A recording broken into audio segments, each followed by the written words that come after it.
So if somebody gets raped by their father, Yeah, I understand that. That's typically, and you know what's crazy is that they have to keep that child. that is the number one excuse that is brought up, bro.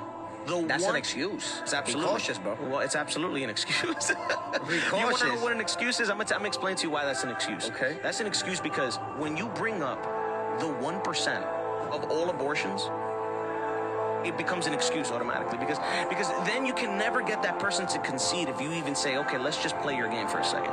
Let me just agree with you that rapes are wrong. Can we now get rid of 99% of the abortions that happen in the United States?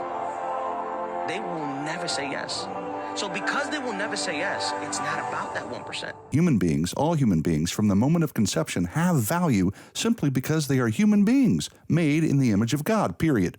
Psalm 139:13 declares that God knitted you together in your mother's womb. So precious is life that God commands us not to murder, but instead tells us to love one another and do nothing out of selfish ambition. Rather, in humility, value others above yourselves. The minute we think we are more valuable than others for any reason is the minute we think others are less valuable.